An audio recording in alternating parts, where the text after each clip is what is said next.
Morning, everybody. How are we doing? All good? Yeah, good. So my name's Russell Cook. I'm a reporter on Square Meal Venues and Events magazine. This is my colleague Heather. She's the managing editor on the magazine.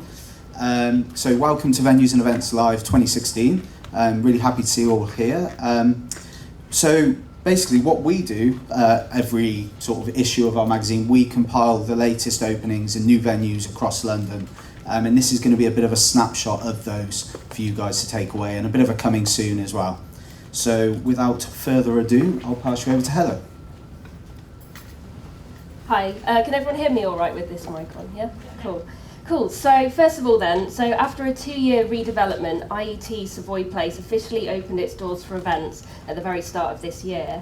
So the Institute of Engineering Technology has certainly lived up to its name, and it's spent around £30 million overhauling its spaces to offer 2 cutting-edge lecture theatres, such as this one here, and a high-tech boardroom. So the venue's entrance as well also includes a futuristic digital chandelier, and there are video walls across the second floor, both of which can be branded and connected to live feeds throughout any events you might be holding. So back in March, we actually held one of our very own reader events at the venue, and we were really impressed by its new rooftop space called the Johnson Roof Terrace. So that can hold 200 people altogether, and it can hold barbecues, summer parties and drinks receptions, and it's got some of the very best Thames views that we've ever seen from a venue. Also this summer then, event caterer Zaffarano helped English Heritage to bring another historic building to the events market. So it's located opposite the Houses of Parliament and called Jewel Tower, and as its name suggests, it was built to house King Edward III's treasures, and it's now one of 2 surviving buildings from the medieval Palace of Westminster. So the whole venue is spread across 3 floors, and it's full of all sorts of interesting architectural features, such as anti-clockwise staircases, lots of exposed brickwork in the fireplaces, and the space altogether can hold 22 for dinners and 35 for receptions. But it's also got a small adjoining garden which can boost the whole capacity to 80 people. So also this summer, Awesome Events, they have their very own South Bank temporary structure, which they've traditionally used for Christmas parties over the last few years. And they decided this year to open it up in the summer as London's summer house for exclusive summer parties.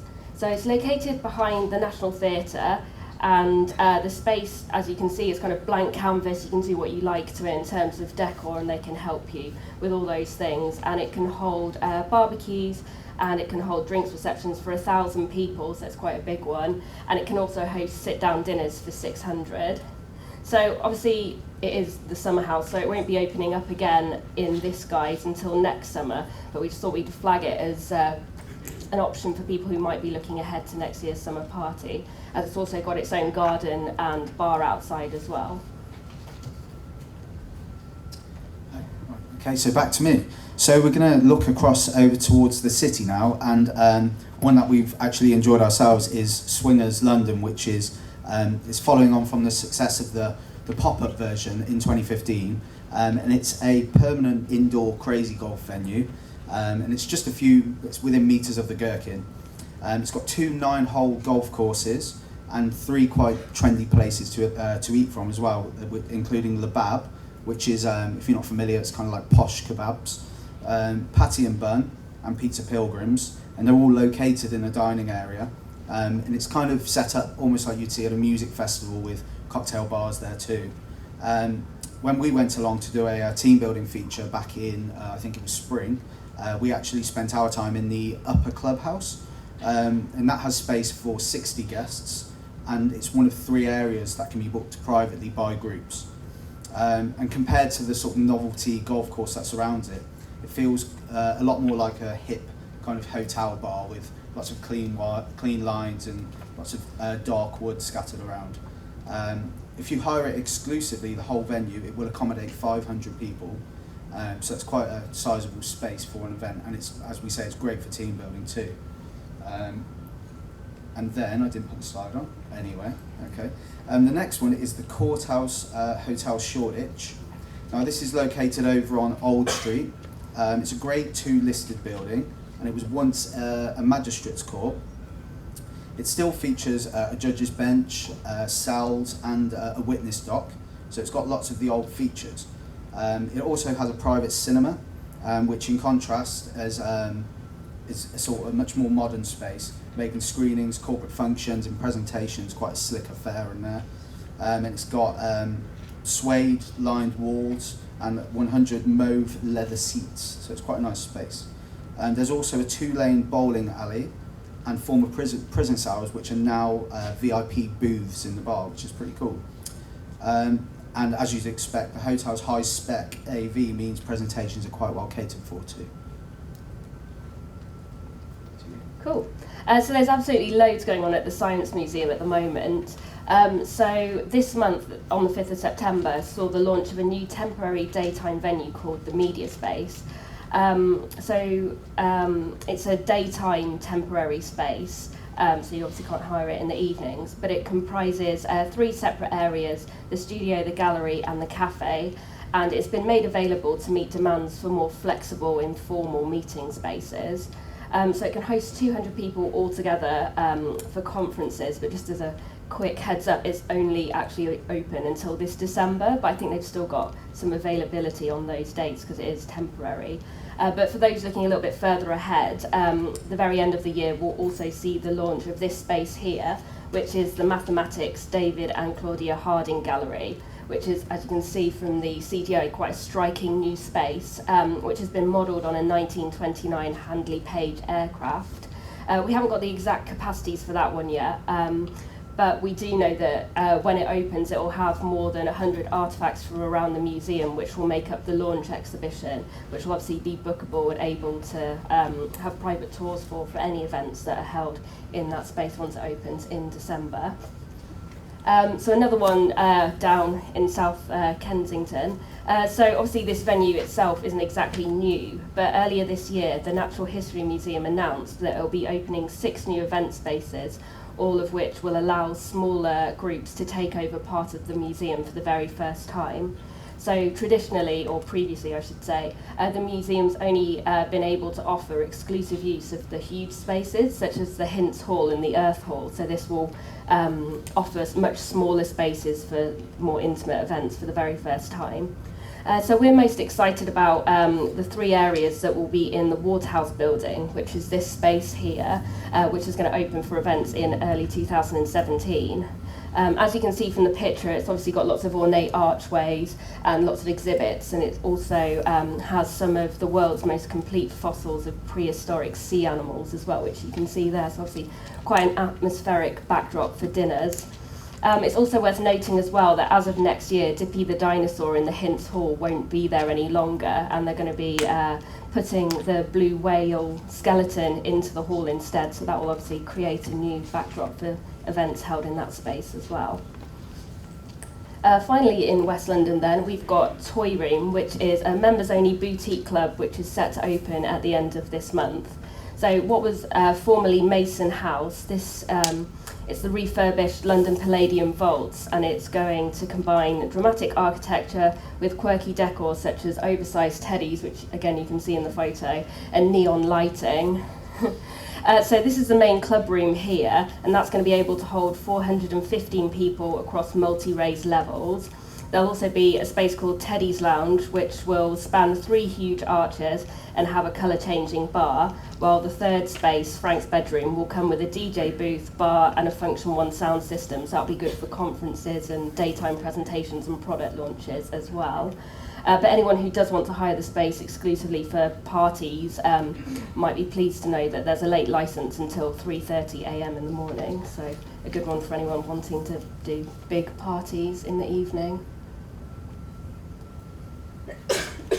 Yeah, so going south of the river now, this is a bit of a firm favourite with the Square Meal team, and I think actually we're going to end up there tomorrow night after the show. So it's actually the Barrier Group's fourth venture, and as you can see, it's opened up in Brixton. Like the group's other venues, sort of dotted around the capital, you've got one in, I think, on Shoreditch High Street, and one in Soho, and there's another one, Angel as well, yeah. So like the other venues, it's quite a lively and colourful space. And there's no private dining room to speak of, but groups can take over the 200 capacity ground floor and outdoor space exclusively. Its packages do include can include live music and entertainment, and the venue is actually available for hire 7 days a week. So it's quite a popular one in the area, and it's got a lot of space both for sort of winter parties and for the summer with the outdoor space that's available. Moving out to Greenwich, I'm sure many of you are familiar with this one. It's possibly one of the biggest openings this year in terms of size. A lot of event space to offer. It's actually attached to the O2, and some of the artists that are actually performing at the O2 at the moment are using its penthouse suite and Sky Bar as an after-party venue, so it might be worth something thinking about maybe for, I don't know, your own after-parties. And that's actually located on the 18th floor. The hotel has 453 bedrooms, including 50 suites and a 4,500 square metre dedicated conference centre. The 3,100 square metre pillar-free ballroom is probably the standout space. We saw it back when it was just a bit of a hard hat tour, and then we went back when it officially opened. It is really an impressive space, it's huge. And it actually bills itself as the largest single event space in any European hotel. There are also 20 other meeting spaces, all with natural light and state-of-the-art technology, and that to combine can host up to 500 delegates. You might have seen the London bus in that previous picture. That's basically, they were demonstrating that it's so big that they can fit 53 London buses within the space, so it's pretty impressive. So this is what is probably one of the very biggest openings of the year. So earlier this summer, the Tate Modern opened its £260 million extension Switch House. So while current exhibitions currently include retrospectives on Georgia O'Keeffe and Francis Bacon, what we're most excited about is the 7 new event spaces. So largest of the lot is the Tanks, which is a huge concrete space down on the ground floor, which is dedicated to live art, and that can host up to 600 for drinks receptions and 400 for conferences and for dinners. Most impressive perhaps though is the level 10 viewing terrace. So as its name suggests, this is a 150 capacity rooftop space which offers panoramic views across London and onto the rest of the museum itself. This just shows the interior section of that roof terrace, but yeah, the whole terrace spans the entire way round and is covered as well, so even if it's raining you can still kind of be there and not get covered in rain. And there are also several other smaller bright spaces as well within the whole building, including the restaurant, which can be booked for 80 people on a private hire basis. So this is another one that we popped along to. We went to the launch party of this last week. So after welcoming 2.5 million visitors to its original market in Milan, Mercato Metropolitano has arrived in Elephant and Castle, and it opened earlier this month. So within the 4,000 square metre site, there's an indoor and outdoor market, street food areas, and a 200-seater screening room, which is looked after by Backyard Cinema. So the venue can host cookery demos, talks and cultural events, and food is served up by its regular traders, which can include pizza chefs, pasta makers and artisan beer producers. We also hear a rumour that there might be a pop-up hotel that's planned on the site as well as part of the group, so we're keeping an eye on that as well. Yeah, so that's covered a lot of the venues that we've come across this year that we're quite interested in. We think have sort of made their mark already, but there's plenty to look forward to in the coming months. Not least Etc Venues County Hall, which is going to be opening on the South Bank in January, and it will be the group's 14th venture. It will be located on the 4th floor of County Hall. It has 20 rooms available with a max capacity of 400 delegates. If you combine its largest spaces, you'll actually be able to extend the guest list to around 900 delegates. And being on the South Bank, it's located very close to the London Eye and looks out over across the Thames to the Houses of Parliament and Big Ben on the other side, so it's quite an inspiring space for meetings and conferences. With regards to transport, you've got Westminster and Waterloo very close nearby, and you can also arrive by boat too. One we're particularly interested in ourselves is the Postal Museum, which is going to be opening in spring, and that's going to be, it's over in Farringdon. It's already open, sorry. It's going to be opening for events in spring. And when it actually does, there'll be space for up to 275 people, and guests will be given the chance to ride the original 100-year-old post office railway, which was once used for transporting letters across the capital. Additional space for up to 140 people is actually available in the museum, and there's an added benefit of a courtyard there too for summer parties. They're also, actually back out west, you've got Queen's Ice and Bowl as well, which is due to open in November. This is going to comprise a permanent ice rink, 12 bowling lanes, 2 bars, and a brand new restaurant in partnership with pop-up favourite Jimmy Garcia. It'll also have a number of private hire options for events, including exclusive hire of the entire venue with food and drink packages catering for groups of around 15 up to a massive 850 guests. So it's quite a big space and there's lots to look forward to there. Back in the centre of London, in Covent Garden, the Tropicana Beach Club, which comes from Maxwell's group, the people behind Café de Paris. It's a 600 capacity venue, set to open next month, and it's going to feature private hire spaces that include beach-style cabanas with room for groups of between 20 and 250 guests. As with many of these venues we've mentioned today, it's also available for exclusive hire. And then, the image isn't showing very well. So we've got finally 6 stories on Soho. So this is a recently refurbished 6-story townhouse that will actually overlook Soho Square when it opens. Each of its floors has a different theme and can be hired individually. The venue will suit conferences, sit-down dinners, standing receptions for between 20 and 80 people, while an exclusive booking will hold up to 300 guests. Cool, so the Design Museum has closed its doors on its Shad Thames premises ahead of a relocation to Kensington. So it's going to be reopening in November, and its new home is set to be in the Grade 2 listed Commonwealth Institute building, which at 10,000 square metres has 3 times more space than it did before.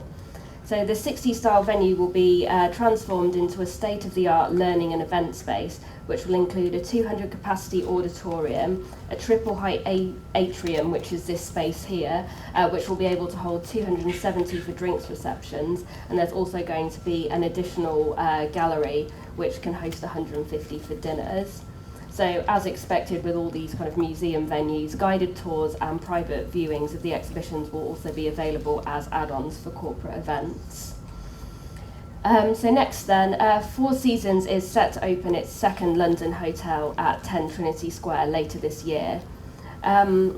At the centre of its Grade 2 listed home, which was formerly the Port of London Authority's headquarters, there'll be the Rotunda restaurant, which will house a private bar and a lounge for events.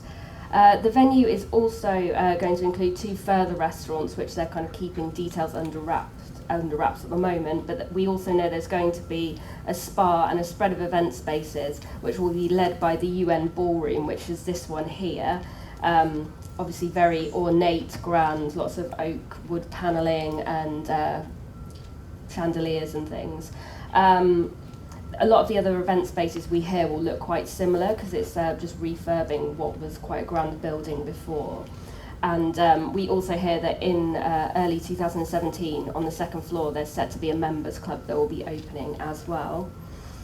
So finally then, another hotel that we're really excited about is the Ned. So the Soho House Group confirmed earlier this year that it was going to open a 252-bedroom hotel in the city, and it's actually going to be in the former Midland Bank.